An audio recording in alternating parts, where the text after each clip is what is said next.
and welcome to the Music Baby podcast. My name is Delphine. I'm the OG Music Baby, and we are back here today at the Great Escape Festival, or more specifically the conference part of the festival. This is part 2. If you haven't watched part 1, then I definitely recommend you checking that out as well, because we are going into the conference to look at some of the talks, some of the seminars, see what the professionals have to say about the music business and what it means to be independent, what it means to be DIY, or what it means to be signed to a label, which is kind of interesting as well. You can listen to this podcast wherever you find your other podcasts. We're called the Music Baby Podcast, but you can also find us on YouTube if you're more a visual kind of learner, and we're called the Music Baby Podcast on YouTube as well, so check us out there.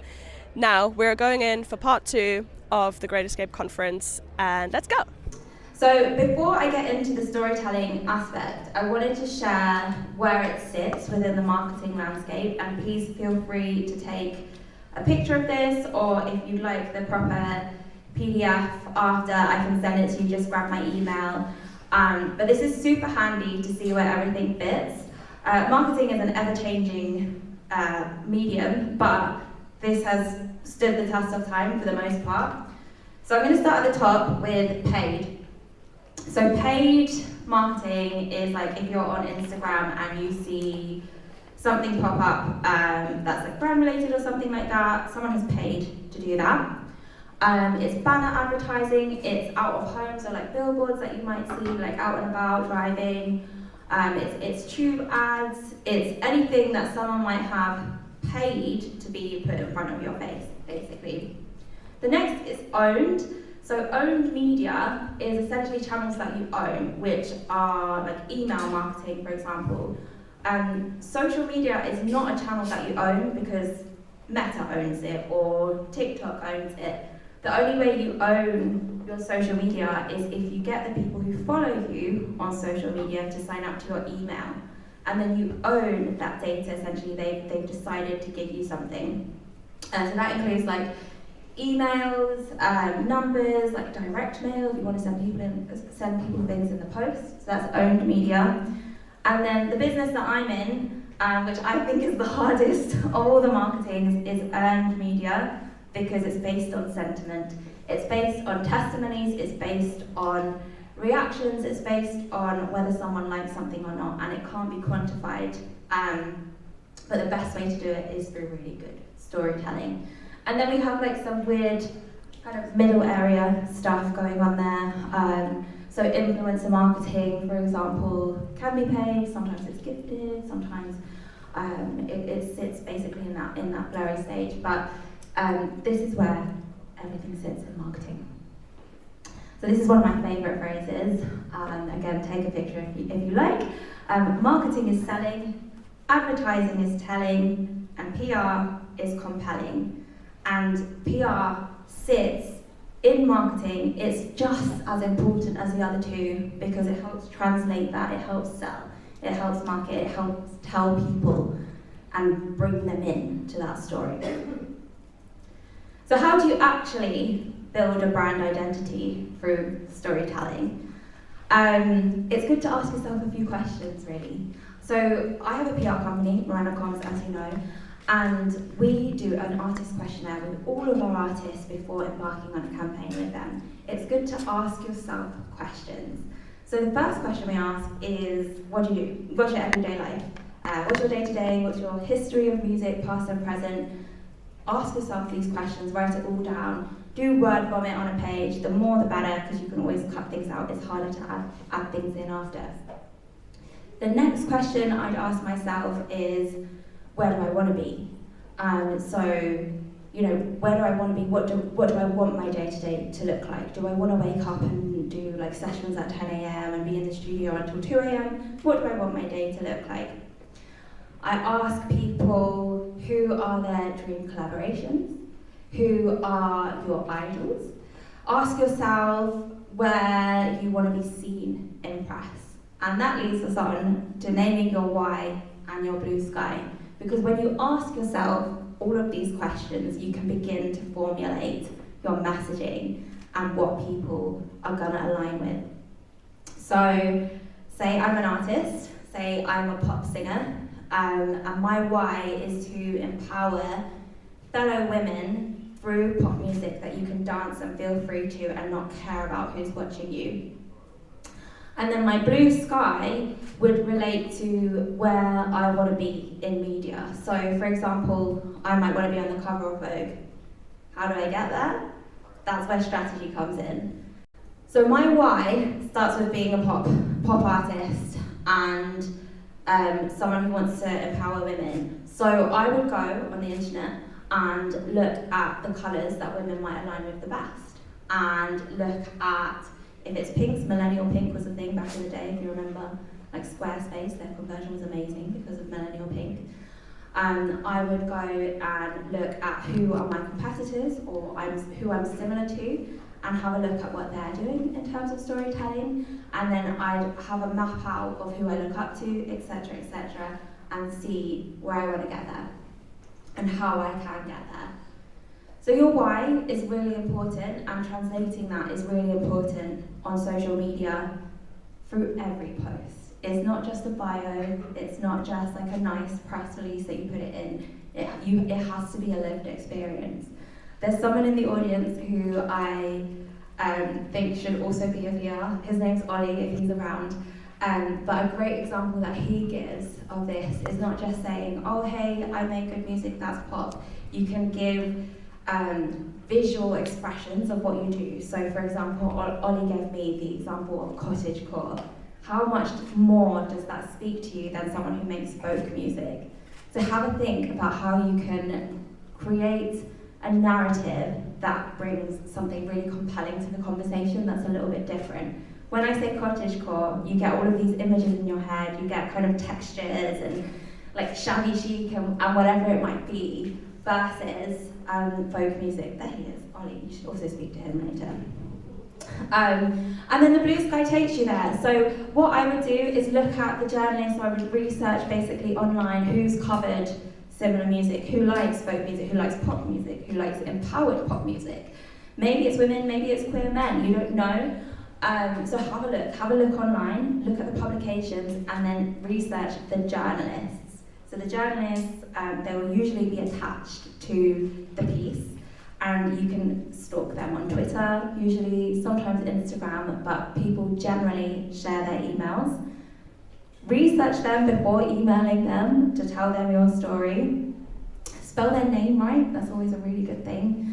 And follow up, maybe they don't cover you the first time, but follow up, try and keep making conversations for them, comment on their posts that have nothing to do with your music, and be involved in building your profile and telling your story. I help people do this. I'm pretty good at it. I've done it for 12 years. And I've also seen people not be very good and take money and do like a spray and pray kind of thing. So I've created a course for artists if you want to check it out. There's like free previews and everything like that where you can just get as much info as you like. I also run a weekly newsletter with loads of free tools for independent artists to help you tell your story in the right way. And yeah, that's it. I'm going to hand over to Katura now, the next part. So one of the things that we tend to find when we work with artists is people want to rush straight to social media marketing and putting posts out, and are also trying to keep up with what other artists or other people are doing without really thinking about the branding. So I guess the session and what Rosanna was talking about earlier is how do you build your brand? So the branding comes first, and then the marketing comes later. So the branding is essentially who you are, what's your story, and how do you want to convey that online. So I just want to take you guys through an exercise, which is what we do with some of the artists that we work with that we found to be super helpful. So it's called, there's a concept called Ikigai, and it's based on an ancient Japanese concept which roughly translates to a reason for being. And Ikigai centers on 4 main things, which is your passion, your mission, your profession, and your vocation. And essentially, Ikigai is sort of the convergence of all of those things. So that's when you get to figure out when you figured out sort of where you sit in each of those quadrants, your Ikigai is how you sort of move forward with that. So this translates, we'll go through how it translates on socials, but this is a good starting point for always being able to have content to promote, content that feels authentic, content that is engaging, how to get away from, I guess, messaging which is consistently, about buying music and trying to sell to people. It's really an easy way for you to tap into what you're about and use that as content. So there's a couple of examples that I wanted to take you through. I've got an artist example and a brand example. So hope you guys all know Mahalia. Her ikigai, her passion is very much around personal storytelling, reflecting her journey as being someone from the Midlands but finding success in London from a very young age. Her mission is to inspire her audience, particularly young women, around body positivity and empowerment and self-respect. And in terms of her vocation, she engages with a global audience. She shares her music and her experiences, and from that she's been able to foster a community. So the messaging comes later. I think she leads very well with content that is relatable. And in terms of her profession, she skillfully uses social media to be able to promote her music and her events. So when you get time, definitely go and check out her socials. The first post is Mahalia. She's created a song which essentially talks about her being from Leicester, but having to, adopt the standard American accent, I guess, that British singers adopt, as well as sort of trying to fit in London. She's actually made a song about that, and she sings it in her native Leicester accent, which is great. The buy tickets to Mahalia's Australia tour is her tapping into Australian pop culture that is from Married at First Sight Australia. She's done a cheeky little tease of some merch with this t-shirt that she's got here. It says you don't have to wear a bra, which I think will appeal to a certain section of her audience, and just very playful in terms of like promoting tours when she's in different parts of the world. And then a brand example is Netflix UK specifically, really good on social. So obviously their passion is storytelling by promoting a diverse range of shows and movies, and I think what's interesting here is they have to promote so many different types of films and genres and characters all on one account. So it's very interesting to see how they're able to do that without alienating people that aren't necessarily fans of particular shows. So again, their vocation is evident. They're a major entertainment platform, and they're having to consistently update their platform with compelling content and keep their viewers hooked.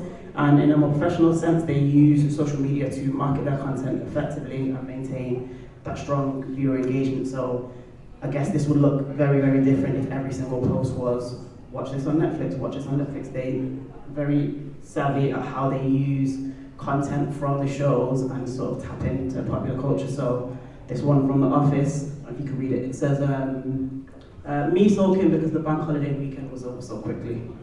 So it's a way for them to promote that The Office is on Netflix, but without necessarily saying, hey, come and watch The Office on Netflix. Using characters from different shows, again, tapping into sort of like a meme culture, and very much letting the shows and the content speak directly to the audience in place of them constantly using promotional messages. So, I want to do something really quickly. So in terms of how you can use Ikigai, going back to Ikigai, how you can use it as an artist or a music creator, it's about leveraging your passion, fulfilling your mission, elevating your profession, and embracing your vocation. So what I want to do really quickly, I don't think we've probably got enough time to share, but if you would have, maybe take a picture, maybe something to do on the train on the way home. If you have a quick think about essentially what's at the heart of your Ikigai, so think about one thing that you're passionate about, think of a really simple content idea to express this passion. I think the most important thing is it needs to be straightforward and doable, because I think we can get caught up on actually not posting content because we've made the content too complicated and it's not executable in a really quick way. So think of a quick idea and then think about when you will put that content out. So we were just in building your personal brand 101 or something, and it was good, but I think, it was a wedding pot. Yes, so building a personal brand, it was good, but it wasn't groundbreaking. So I think that's a common problem with a lot of the Great Escape conferences. They don't necessarily go deep enough for how much these tickets are and for how much I expect these industry professionals to tell me about the industry. Is that too much to ask? That I want to go in depth about the topic. It was only a half an hour masterclass. I will obviously show you everything. The next one hopefully will be a bit more in depth because it's an hour. It's about small budgeting for the independent artists. So that will be really interesting for everybody. And we'll see you there in a minute. You know, recently I've worked with a young artist who really struggled with their brand identity. There was a real lack of that. So it's sitting with an artist and working out, you know, that the body of music may be really rooted in your home life or your family, and you know where you're from, and you know how does that look, and how can people relate to that? You know, what can we say and what can we do? And what areas can we work in certain demographics, or you know visually? How can we stimulate people to connect to that music? So I think, forgetting your question, I'm hoping that's answered it. Oh yeah, that answered it. That's like panel done. But Bye everyone. But again, like with all that information, so much to think about when you're an So artist, much. right? And when you are thinking about how to execute all of that you have to do, how do you go about that? Like, do you write it down? Like, what's your top tips on just like, do you sit down and think, this is how I'm going to do it? I'll quickly answer it because then I just feel like I'm saturated the chat. Absolutely write it down. So everyone that I work with, we start from, you know, we do as little as a year. You know, what really are we aiming to achieve in a year, 2 years? We do timelines. You know, what's the live strategy? What's you know, financial strategy? All of that we kind of put into timelines and wish lists every year. In January I get the artist to send me a wish list. Some of them are wild and like I can't create miracles, but you know, why not dream big? But a lot of them are like, you know, Glastonbury main stage, headliner, pyramid stage. But you know, wish lists I think are really good, and then working backwards from that. So you know, let's look at that realistically. Could we achieve that in 5 years? Could that be something that is attainable? You know, are you on the right route for that or whatever? But yeah, writing it down is something that I work to, and also spreadsheets. It's a bit boring, but I have extensive spreadsheet work with each artist that I make sure that they fill out religiously, and that is, you know, anything from their bio if that changes, or your songwriting splits, timelines, content links, so I'm not constantly chasing for where everything is. So yeah, absolutely write it down. Nice. And what have you, Ali and Rihanna, I guess, as well? Anyone can answer anything. With a platform as huge as Bandcamp, for example,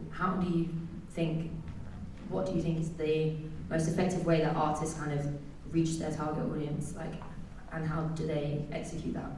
Yeah, well, I mean, the stuff that's relevant for Bandcamp, I think is relevant everywhere as well, whatever platform you're on. I think one of the key things, and it's a friend of mine, Darren, who works in music marketing, one of his maxims is always read the manual.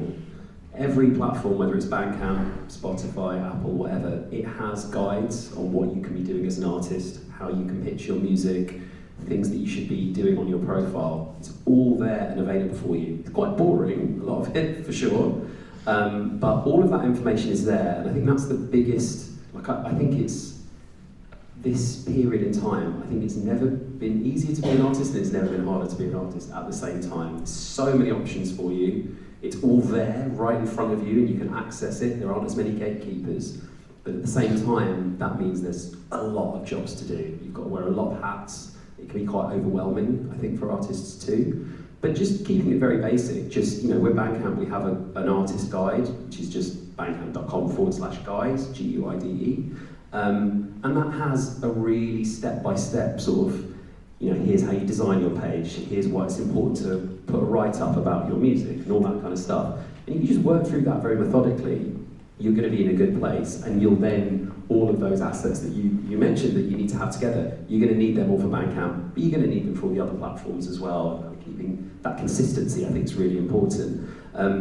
You know, a little thing that I found really interesting, when I help people get started on Bandcamp, what I normally do is say, right, upload your music, just do what you think you need to do to get the page looking right, and send it to me, and then I'll give you some tips. And you know, normally it's things like personalize it. You know, don't just use the standard colours. You can actually put your own personality on it. Make sure you add photo. You know, if there's a place for a picture, add a picture. If there's a place for some text, add some text. And on that one, so we have a little section on the edit screen, and which goes through onto the page, which just says about this album. And so many times I look at that and there's nothing in it. And I got some of my colleagues in our data team looked at all the releases on Bandcamp, and those that had the description added sold 20% better than those that didn't. And that's a really simple thing. So I think it's like you can sometimes get, you know, like you were saying, everyone's like, you want the big goals and you've got all these exciting things that you want to do, but the basics are really important. Most things in your career you have very little control over, but that then makes it doubly important. The things that you do have control over, you make sure you've done. You make sure you've, you know, dotted the I's and crossed the T's and done all the bits that you can do to just get yourself in a good place. Yeah, I love that advice. Get the basics sorted. And Rianne, obviously we're both very passionate about helping independent artists. What stands out to you as an asset to an artist that you think, you know, they know what they're doing, they know the project, and you are more likely to just like want to help them? Yeah, sure. Apart from being like an amazing performer or having a really great song, having your head screwed on, knowing what a press pack is. If I ask you to send PAs, you kind of know what that is. I don't have to over-explain. Small things like that really make a difference and show me you know what you're doing, you know where you're trying to go, kind of thing.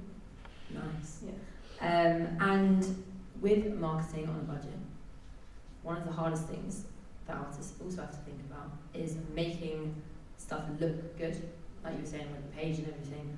What advice do you have about artists who, you know, they're not graphic designers, they're like they don't have money to pay for big videographers, like big advert campaigns?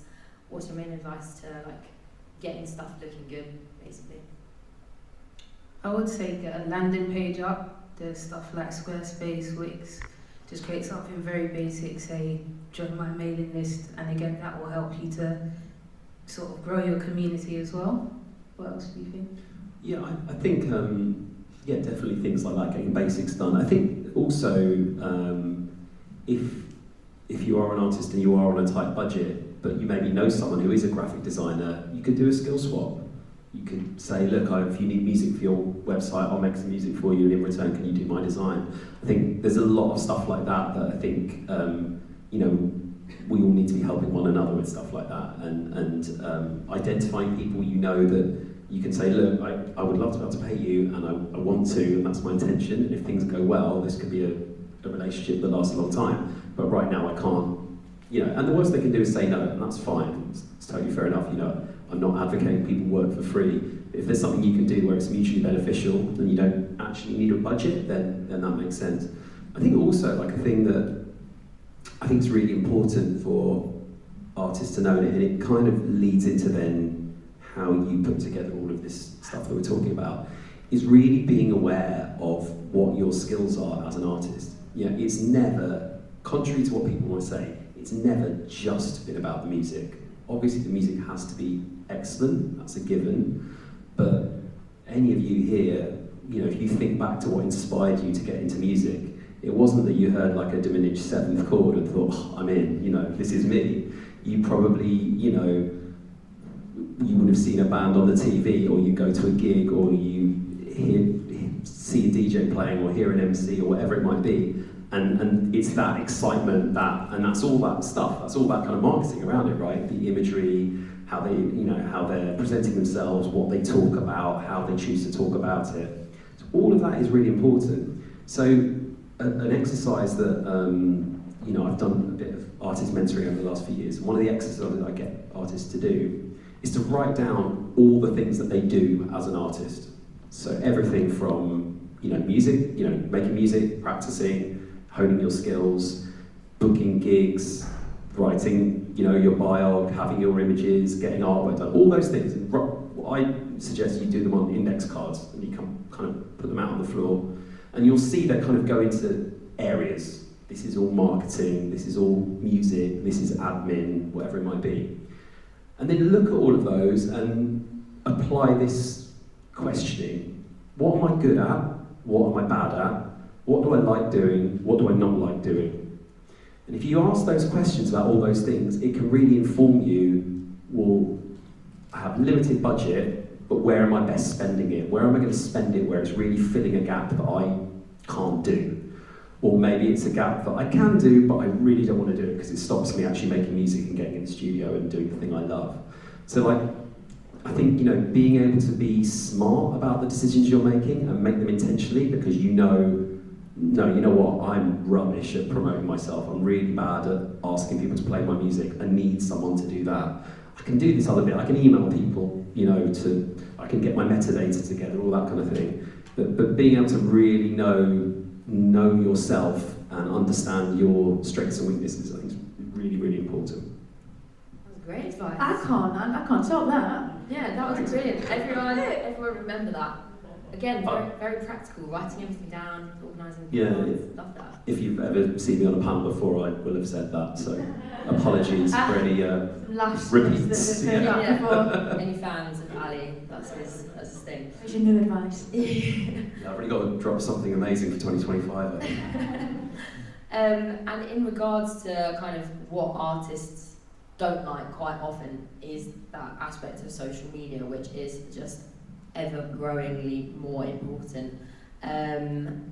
With small budgets and obviously having to kind of be the face of your own social media, do you have any advice on how artists can invest in kind of in that area and what they should do if they don't like it, they don't get it, like what should they do? Is it worth it to like pay someone to help them and stuff?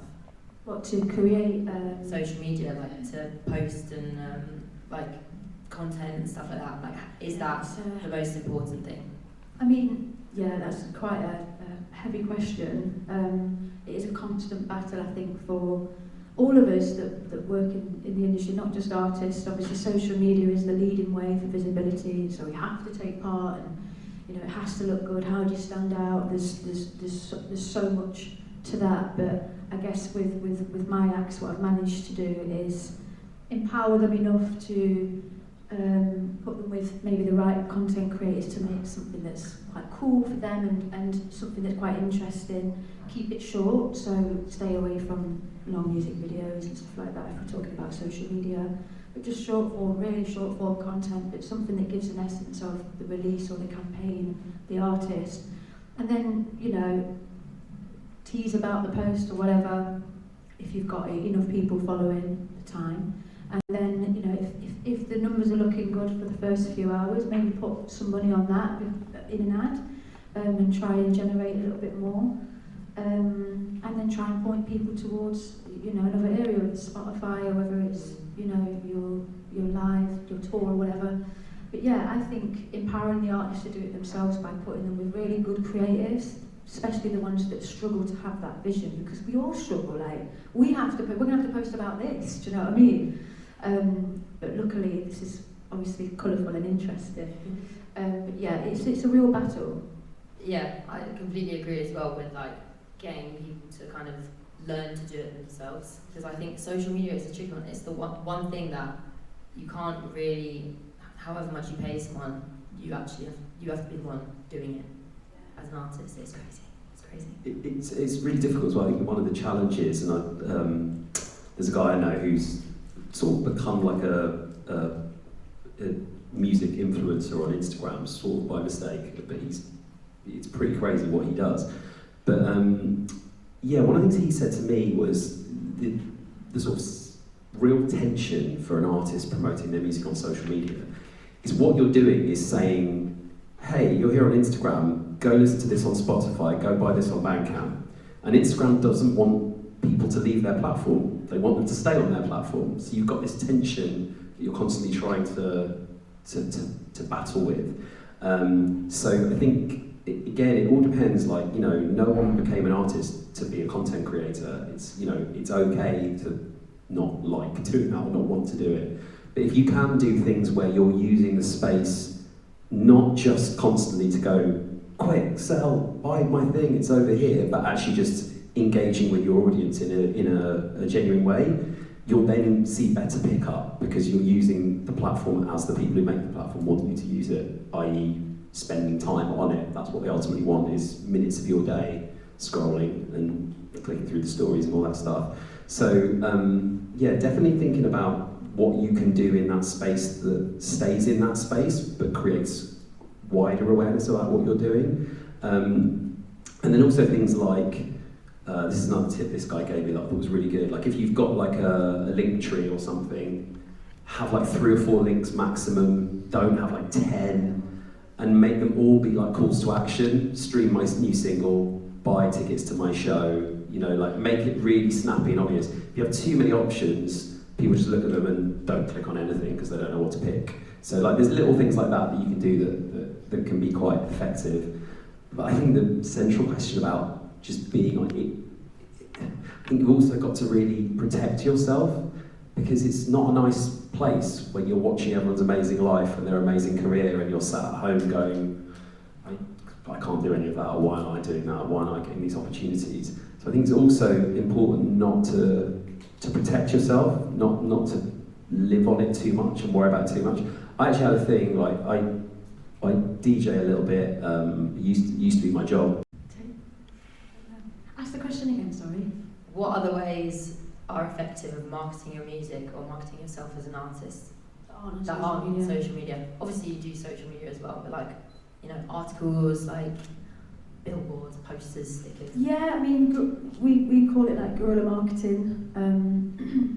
It can be tricky though, because obviously you can get in trouble if you haven't, you know, if you're sticking a million stickers and posters everywhere and you've not got permission from councils and stuff. But there are interesting ways to promote yourself. I mean, I don't know about these guys, but I think personally I struggle with a lot of them kind of ideas, to think completely out of the box of how can we get a street team on and create this thing that everyone's going to look at, and also where's the money going to come from for that. And so it's not massively my subject, but I think predominantly at the minute I've definitely stuck to online promotion and live. I think playing live is like huge, like it will never ever die.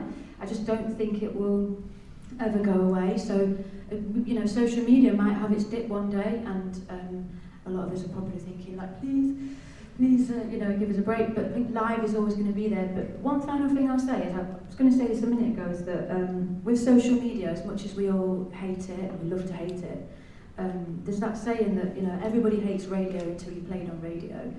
So, you know, with social media, it's a similar kind of idea. We hate it, but you know, if all it takes is for one of them videos to go viral, one of them videos to get a bit of traction on the promo videos, and you know, pointing people towards your Spotify and your shows, and you can start to develop a fan base. That's all it takes. I know it sounds easy, but we all hate it until that moment happens. But that's all I say. But I think also, actually, just to follow on that point, yeah, I got this guy did like a social media audit for our label last year and showed us what we were doing well, what we weren't. One of the most striking things was he showed me the example of this artist, he's a producer called Kiefer, who signed to Stone's Throw in the US. And he had this beautiful animated video for one of his lead single from his last album. And I'd seen it because I'm a fan of this artist, and it's a really lovely video.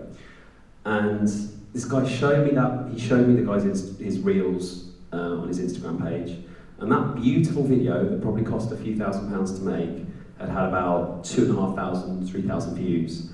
And then a video of the artist just playing the keys himself had like 35,000 views.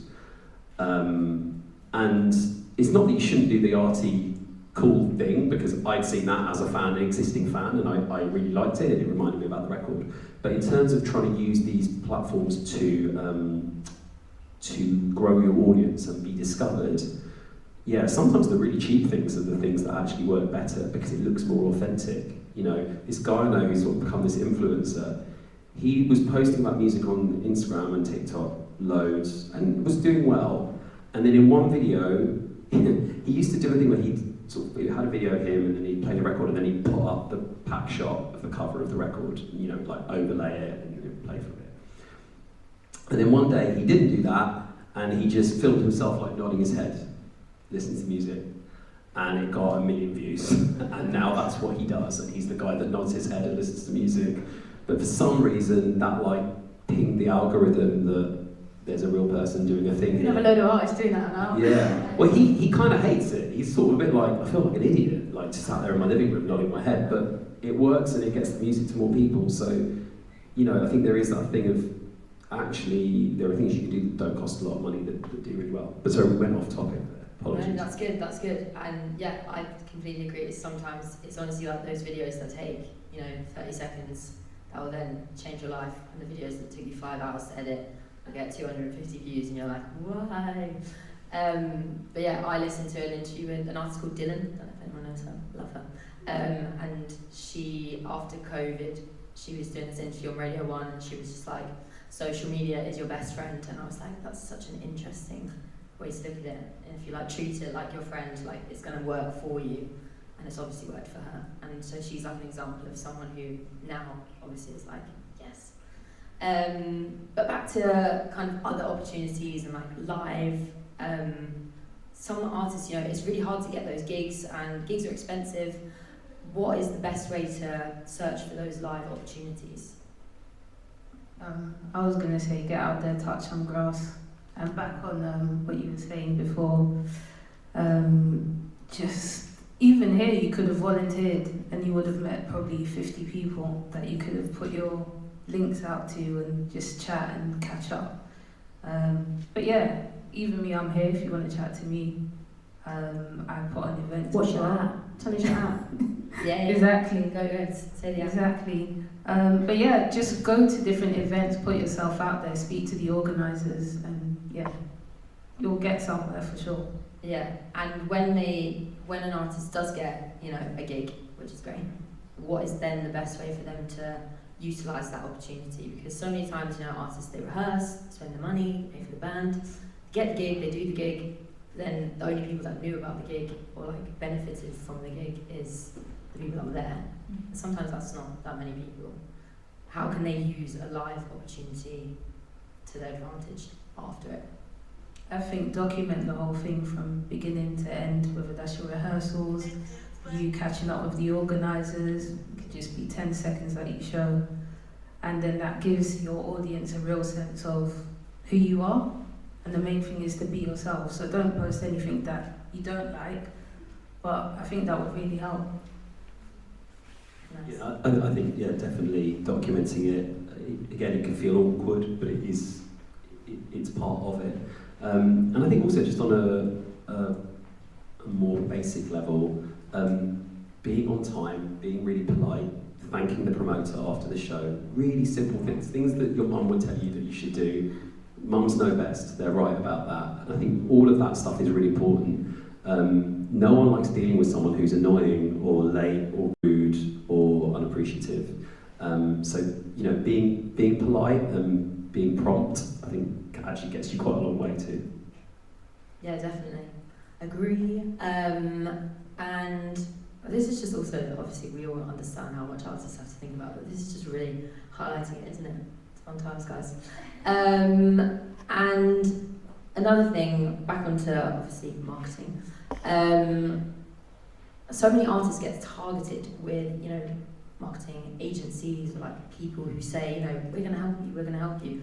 And then so many times I've spoken to artists who are like, Jodie, I've spent all this money on this campaign and like they didn't get me anything and like it's gone now, they took the money, and it's just like, how do you know as an artist when it's worth spending the money on a campaign like that or an agency like that or someone who's offering you that help? Because there are so many different ones. I don't know who's the most relevant for this. I mean, I'm probably not the most relevant because I have in the past, and I'm sorry if I'm wrong, you guys might have had a different experience, but not great experiences with agencies. I think, you know, a couple of campaigns, early days, and it did just feel like it was just a financial thing. I didn't see any movement or anything that really I could measure, and a lot of the stuff maybe I could do myself. So I think, with that being said, I've seen better results by handling a small budget and looking at who your community is and who you know. Do you remember this manager that you might have met who knows an agent over there, or a press agent that maybe you want some press to make things a bit more tasty and look better? And, you know, do you remember this? You know, it's about thinking about your community and how you can best spend the money. And if I've been fortunate enough in the past to have investment for the artist and it's not been through a major, because obviously the major will have quite a few in-house teams, whether that's TV or marketing, but if it's independent or just a distributor, I really try and break that budget down and try and spend it the absolute best I can, sometimes at the detriment of me not getting paid at all, if this, you know, if it's quite a small budget. But you know, just looking at what do we need now, like, you know, what's the next best thing, and if that is more social media awareness, you know, putting money behind the content as well as ads so that people can see it, and doing some more PR online. But yeah, I'm going on a tangent, but basically agencies, I'm not quite sure what they do for that money. And I'm just not sure whether it's a bit of a cash cow for them. I don't know, because there's a lot of desperation with artists, and I mean that in the nicest possible way. You know, we all want to do well, and I'm just not sure whether they kind of like attach to artists with that kind of mentality, especially with Spotify playlisting, which I don't know about anybody else, but I get so many emails from people that can put you on a Spotify playlist and blah blah blah. And I've never clicked on them emails. I just don't know who that is. But, you know, the best playlisting I've done has been fortunately through pitching to Spotify myself or through a distributor or a label. So I never click on that kind of stuff. I just don't know where that money's going to go. So I don't know if I'm wrong, and please, I don't know if there's any artists in here that's had a completely different experience. I actually would like to hear that. I mean, I've worked with a lot of different press companies before to promote releases on my label, and yeah, it's a mixed experience, but I would say that if you're going to invest that money, ideally you want to have a personal recommendation from someone else. Like if you know another artist that's used someone and said they're really good, you know, I wouldn't want to do anything where I'd never met the people or never heard what they'd done or had a recommendation, because then it's just like, it's a drop in, you know, you're just throwing money and hoping that something happens, you know. So I think definitely having that personal recommendation. I think also...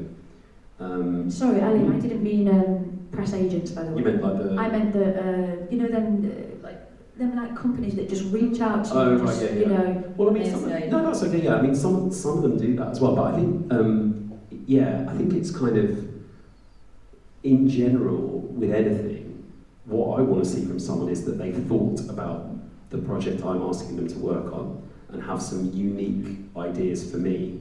I don't want to see, I mean, I've done it before where we've, you know, spoken to a press company and they just, you know, they've just changed the name at the top of the proposal and just thrown it out there.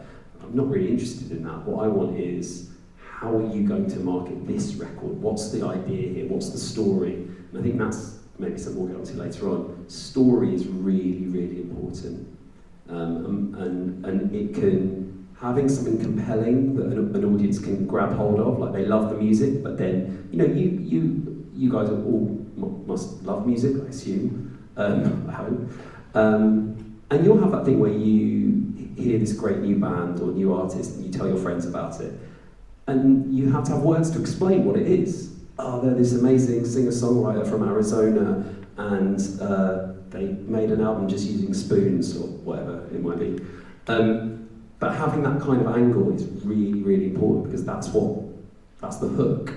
And if you don't have a really good, compelling story, it's actually quite hard for a press company to do anything. Because what are they selling? They're just saying the music's great. Fine, join the queue, you know, there's a lot of that out there.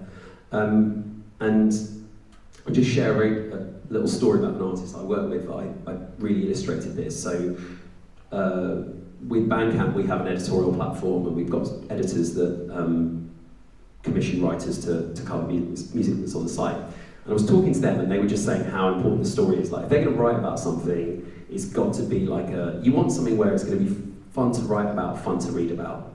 You know, it's going to, even people who've never heard the music can be like, this sounds great, I want to check it out. And so I had an artist on my label who was releasing an album, and I was speaking to him, I was like, Jamal, what's the story of your record? He was like, I just made some beats, it's a beat tape.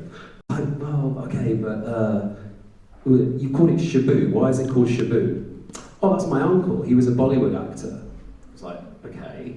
He went, yeah, actually thinking about it, he was the first person in my family that ever told me that maybe I could do something creative with my life. And he really inspired me, even though he wasn't very successful. And actually all of the skits on the beat tape are from car journeys I took with him and my other uncle, and they're all adverts from this Indian radio station that only worked when we got into London, because he'd drive in from Cardiff with his family. So suddenly, he thought there was no story, and there was a story. And we wrote it up, you know, polished it all up, submitted that to the Bandcamp editorial team, and that was the first release of mine that got covered by them. And so the lesson, I guess, is if you think you don't have a story, you definitely do. You just need to really think about it, maybe get someone else's perspective to try and kind of unpack that thing about you, whether it's this release or you as an artist and your kind of arc with it. Yeah, definitely. I was just going to follow on from that.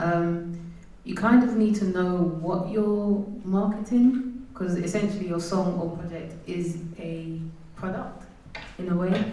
So if you're creating something with substance, then surely you should know what you want to get from that. Yeah, definitely. Some of the artists that I speak to and do my events and stuff, I'm like, you need to know what you're selling, because if you don't know, how's someone else meant to know? And it's like, if people are like wanting to target different things and like do different captions in different styles, I'm like, it's confusing. It's confusing for the consumer to see that you want to like attract like fairy tale, like happy music, and then you want to be like dark, like edgy vibes in TikToks next to each other, like two songs. So yeah, and that was very relevant to the panel before as well. The cottage core was very like I liked that. What is a really good example, this is for everyone, of an artist who has marketed themselves well on a small budget, and why? Chance the Rapper. What did they do? He dropped out of high school, and essentially he just started doing some free releases on YouTube and the internet, and then started growing organically from there. And then I think he got spotted by Childish Gambino, and then it just kind of went from there. Nice, amazing. And all from just like really basic Taking that time. YouTube videos. Yeah, he got suspended from school. You roll with it. Yeah, nice. I think Brucey, I don't know if anyone knows Brucey, I think he's been quite a big advocate for self-promo and doing some bits, UK artists, so yeah, Brucey's quite... And what's he done in particular that's like been a bit different or like very DIY but it's worked? I think he started his own event, so he's always been a rapper, musician. I think he was in a band before he was doing like MC and stuff, then he started his own nights. I can't remember what it was called, it was such a cool name, and kind of campaigned around his city and got a lot of people involved in that. And then I think he went on to Don't Flop, which is that platform for MCs, kind of battle rap thing. And then from there, he's kind of, he's very good at finding kind of like something that's silly but eye-catching. And for a long time, he had just an image, like a real close-up of his face, just pulling this stupid smile, and it was everywhere. Everywhere you'd go, you'd see these stickers and on T-shirts, and it was the most unflattering photo you could ever think of. But it worked, and I think he's really clever with that kind of self-promoting and making it look like he's not taking it very seriously, but he very much is. And so yeah, I think he's quite a good example, and very self-made. He's only just signed a deal, but my opinion is that I don't think he needed a deal. He was already absolutely flying. But yeah, that's I think he's a good example. Yeah, that's a good one. Ali, do you have an example? Yeah, and blanking on her name now. To say Charlotte Carpenter, I think that's her name. The reason I'm blanking slightly is it was one of those very early lockdown Zoom calls, and it's all a bit intense and weird. But anyway, she did this really cool thing where she went and asked her fans if she could come and do gigs in their houses.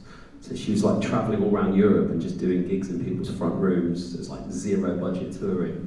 She built this amazing community out of it, you know, and like we were saying before about that community and tapping in, like that's it, like that's the thing. If you have, you know, if you try and do this in a way where you've got everyone rooting for you and on your side rather than just trying to be alone and kind of plough a sort of lone furrow, it works really well. But yeah, I thought it was a really cool idea. That just, I mean, pretty brave as well. I'd be terrified if I was standing up some. Definitely take a friend with you or something. Yeah, oh no, yeah, she was. It was like her boyfriend was with her and like her mate and whatever. So it was like they were basically like they had a kind of summer road trip, but just and then again, like you were saying, documented it all. And like social media for that, the social media content will be crazy. It'd be brilliant, yeah, exactly. And obviously everyone's going to tidy up their house, make it look really nice. So you've got all these kind of, you know, different things every day. It's not just you on a sort of black stage or whatever. So yeah, I thought it was really cool. Yeah, I love all of those, like, and what a wide variety as well. It just shows like when artists are very authentic and just like completely themselves. That sometimes, you know, well, that is what works. And speaking of community, obviously that is so important, and it's kind of like once you've started building that community, they are marketing tools for you because, you know, they spread the word, they buy your merch. How do you kind of think best for an artist to keep their community engaged and continuously supporting them? Looking at me, because that's a hard question. How are you saying? How do you keep that up? Yeah. So like, say you've got, you know, those people that are like they're replying to your tweets, they're following your Instagram story, liking it, flame emojis, buying your merch, coming to your gigs. There's a balance, isn't it? Because the thing is, sometimes it works when you are elusive, and if you're that kind of like cool artist that, you know, no one can really get a hold of or can't touch. And that used to be a lot of that back in the day as well. You know, you'd never really be able to get a hold of Beyonce. You still really can't with Beyonce. It's probably a bad example, but you know, the direct engagement is a real tool.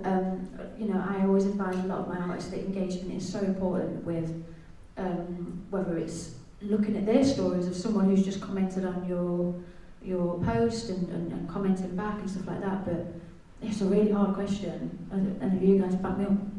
Well, yeah. So I mean, I think the thing that really occurs to me, you know, the examples you gave of like, you know, people replying to your posts or they're in the comments or whatever. The thing that is really challenging about that is that you don't own that data. Like that's the social media company's data, and they can switch the algorithm up, and then suddenly all of those fans don't see your stuff anymore. So I would really encourage people to try and get people off of those platforms. So one of the things with Bandcamp is that every time someone buys something from you, they follow you as an artist. And you then can go into the app and you can message those fans directly, email them, and they can also opt in to join your mailing list too. So, you know, like one of the things that we see people do really well is like if you've got a big release coming up, you've got an EP or an album, in the run-up, you just want to get as many followers on your page as possible because then you've got that direct access to them. So doing things like free track giveaways, live versions, anything like that where you're bringing them from your social media platform into, and Bandcamp's the example I'm giving, but there's obviously other things out there as well, but stuff where you can actually own that data and be in control of communicating with your audience. You know, building a mailing list over a long career is really boring, but it's really important. And you know, you're then not reliant on, you know, multi-billion-dollar companies that don't care about whether your fans see your new video or not, because that's not their job. That's not what they're interested in. Being able to control that yourself, I think that's really important. Yeah, I would say you could even get one of the people from your community to do a social media takeover. That's free. They'll probably love you even more. Like you said, a mailing list, you can then use that to maybe have a Patreon, so you can start making money from that. Exclusive content, behind the scenes, demos, stuff like that. I think just what you're saying about being consistent as well, it's again, the thing you were saying about, you know, some artists being elusive is kind of their brand, and like that's, you know, and I think that's valid, obviously. But if you are willing to share, then just letting people know your journey is really powerful. Like, you know, letting them understand. Like, you know, we have a thing on Bandcamp where, so you set the price of how you want to charge for your music, but there's a pay more if you want little button. So fans can choose to pay more than the minimum if they want to. 40% of the time, they pay more than the minimum across the site. And all of that is because fans on Bandcamp, and you know, other platforms too, but particularly with Bandcamp, they understand that being an independent artist is hard. They understand that you don't have lots of money, that you're not, you know, it's not straight from the private jet into the limo, it's, you know, being stood on a street corner wondering if you can put a double bass onto the bus or whatever, you know, at 4 a.m. So like, leaning into that and letting them understand your journey, you know, if you're capable of doing that and willing to do it, I think that's, you know, particularly between releases, right, where you're like, I got nothing to new and I don't know what to say. So then if you're finding other ways of like talking to your audience that are authentic and kind of keep them keyed in with you. I know there's an artist the other day that posted a message up, I follow them, and they just put a thing up about like what they've been up to, and they bought a new sampler, and has anyone got any experience of using it? And then the comments was like loads of advice. And then the other thing they did, which was really smart, was they put links to 5 things they'd enjoyed recently on Bandcamp. The reason that's clever is because if you're following someone on Bandcamp, it's because you like buying music. So giving your audience an opportunity to buy some other people's music that you like, that's similar to you, it's free to do, nice and easy, keeps them engaged, shows them a little bit about what you like as an artist, not just what you do yourself. So I think things like that, that are just kind of like understanding your audience and kind of keeping it ticking in a way that makes sense to you and is authentic to your brand, you know, whether that's like a bit more standoffish or a bit more engaged, I think that's can work really well. Yeah, that's very, really important advice. And I know a lot of artists also really kind of, they want to make merch. That's like quite a thing that artists want to do, but merch is obviously expensive. When do you think an artist like should decide, right, it's time to make merch now, it's time to do it, and when should they like invest in it? How many t-shirts should they get made? I'll say this straight away. I think straight away. It's probably one of the main and only ways next to live, getting paid obviously to play live, that you can actually make a bit of money that's yours, that's not, if you're with a label, and you haven't got that kind of deal, obviously.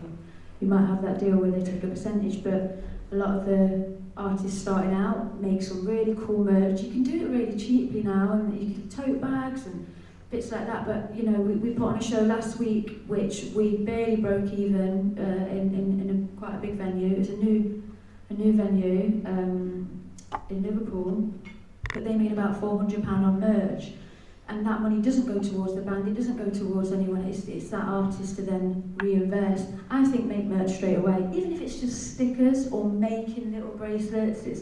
I mean, it depends what kind of artist you are. I can't see DJs like really cool rappers like making bracelets, but straight away, if you can afford it, straight away invest. One of the most important things. Yeah, I mean, it's 50% of our business is physical sales. I mean, a lot of that is vinyl, obviously, but yeah, I think the key is what you're saying, being creative with it, doing something that's personal, doing stuff that's relevant to you as an artist or your project. So there's an artist, I've forgotten her name, but the title of her EP was something like Letters Home or something like that, and she got postcards done and then gave an address and people could send the postcards back to her, and then she'd send one back to them, and she kind of got into this nice little thing with them. Really cheap, really engaging, relevant to her. So I think things like that, I mean, cassettes are really good because you can get like 10 done, so it's not like you're sat with boxes of records that no one wants in your house, which I've definitely done in the past. So I think, you know, not overbuying. I think also look at on-demand merch companies like Everpress or Fanbase, Printful, there's like a bunch of them, where, you know, you upload your design and they'll print them one by one, post them out and give you your cut. So it's like no risk to you whatsoever. But I totally agree, like just have it there from them. You want something that the super fans can give you, they want to give you money. They really want to do it. Just about to say that is that we had some t-shirts made with this designer, and he was like, what are you going to charge for the t-shirts? And I told him. And he was mortified, because obviously the cost to make that t-shirt was, you know, I think it was between £5 and £8, including them mocking up the designs and stuff. And I told him the upsell, and he was like, you're never going to do that, you're never. And I'm like, but this is like a one-off moment, especially if it's a headline show, or, you know, it's a unique moment that that fans can be a part of. They'll buy it. Like, I know if I go to a gig, I kind of want that gig t-shirt, and I will spend 20 to 30 quid. Sounds like a lot, but on that t-shirt, it's not just a t-shirt, it's a moment, and that's you know, what people will do. So I don't think be afraid of pricing. Obviously don't go crazy, but I think, you know, kind of stick to what the price margins are. And when you're starting out as well, you've got to be making sure that every member of your family is buying a copy as well, like buying a t-shirt, buying the download on Bandcamp. You know, that's the time when you can call in all the favours and make sure everyone's representing you. You know, so I think it's a big opportunity, and definitely, but you know, just the key is don't make the mistake of just making a load of stuff that you haven't even established if anyone wants yet. Like that's the thing. You know, just because one band is doing these style of t-shirts doesn't mean that you should do it. But you know, I think that's probably already happened. Like, well, yeah. Sure. Put your hand up if you've got merch just sitting in the back of your house. Yeah, it's not going anywhere. It's all my mistakes. Yeah. I think a way to combat that is, if you're going to make merch anyway, put it out there and say, guys, I'm going to make merch. If you're interested, join my mailing list. And then you've got the numbers there, right? And then you know. Where were you all them years ago? You're smart. You're all smart. Thank you so much, guys. This panel has been very informative. I hope everyone agrees. We've got a few minutes left for some questions, if anyone has any. I think there's like a roaming microphone going around. I think you were first with your hand up. In the stripy t-shirt. There is a microphone coming to you now.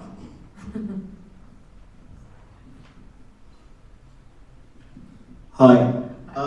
I wanted to ask about press. As an artist with maybe a small to medium budget, do you think it's worth it? And the reason I ask is because I don't think press necessarily is good for discovery, but it's really good for people that already follow you, kind of, I don't know what the word is, but it's good for, they kind of hop on when they see press, but like also press is expensive. Builds hype. It builds hype, that's the word. And it's been really helpful in terms of like getting people that have listened to my music before to listen again and like kind of stay on, but it's also expensive. So what are your thoughts on that? Can I answer that? This is like such a big topic. I've been speaking about this all week.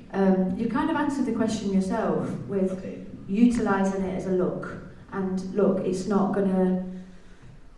unlikely that someone's going to see you in IQ magazine or, you know, NME magazine or whatever it is, and then suddenly you're going to have an influx of fans. I think you utilise it as a look. You might get a few, don't get me wrong, but you can use that with, you know, pitching to DSPs, like, you know, and putting that on your press pack, which I know you have because I've already seen it.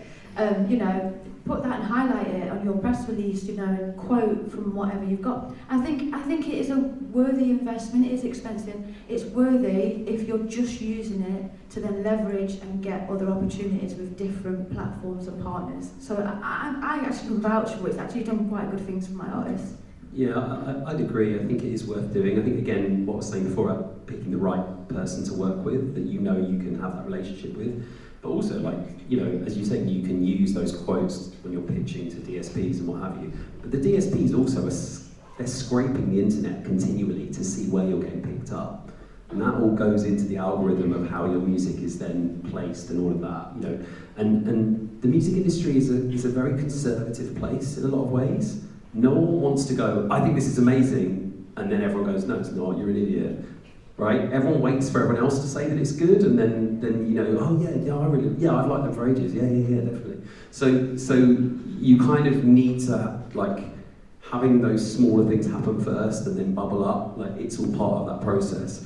And, you know, a tip a friend gave me years ago that was so clever was, what you were saying right at the top about aims, we want to play Glastonbury, we want to do all this, right?